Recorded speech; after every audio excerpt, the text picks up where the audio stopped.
Up to this point, we've covered the nature of habits, know which ones you need and which ones to let go of. You also are equipped with a method to change your motivation if you lack it. Now we need to make the change happen. I will teach you the easiest and fastest approach of habit changing, which is through modifying the stimulus. Note that there are more possible ways, like changing the behavior, and you can learn about them in the part summary section. The first method is to remove the stimulus causing the undesired response. What this does is it prevents the triggering of the habitual response. A good example is removing the phone from the bedroom area to prevent it triggering your sleep blocking behavior. This method is by far the most simple and easy to do. If you seek quick wins, aim to solve all your sleep problems with this method.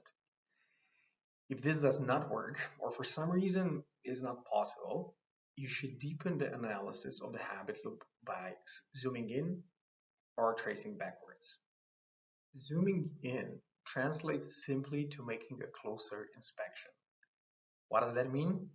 Instead of looking at the stimulus as one element, you deconstruct it to parts or steps. You look for the element that triggers the habit. Once you have found it, you address only that small section and observe if the habit and consequential problem stops. Let's investigate a few examples so that this will not look so complicated, since it is a very easy method. So you have determined that your phone is the cause of the sleep blocking habit, for example. Once you've zoomed in, you've determined that a glimpse of the phone is sufficient for the habit to trigger. In such case, you could hide the phone. Another example is that you have a bad habit of social media binging that gets triggered by a notification. Possible solutions could be turning notifications off, turning the sound off, turning the phone upside down, and so on. The second option will be tracing backwards. This simply means we're tracing when and how the stimulus is moved to the place where it triggers your habit. Then prevent this from ever occurring.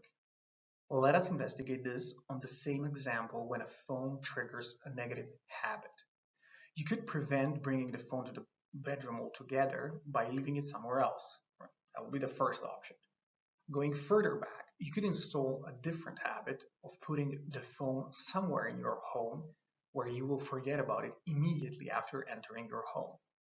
There are even more drastic measures you could take, such as not bringing the phone home at all and instead leaving it, for example, in a car or in a garage. When tracing backwards, consider also event or habit chains, meaning one set of responses serving as a stimulus for the next habit that triggers the next habit that triggers the next. You know, for example, your bedtime is regularly flawed because of prolonged time you spend on social media or TV. If you investigate, you see that this is a response to the frustration you feel from working late. You can influence the final outcome by aiming to break the link anytime in this sequence. For example, you aim to work less or rearrange the tasks so that the frustrating topics are not the ones you finish your workday with. Another example, another option would be you could find ways to mitigate the disturbing sensations of work frustration. You could install a coping activity that will either get you in a better mood faster or at least have a fixed time limit. So you can see here that you can influence various stages in this habit chain, and by this you influence the final outcome that maybe never occurs or occurs differently.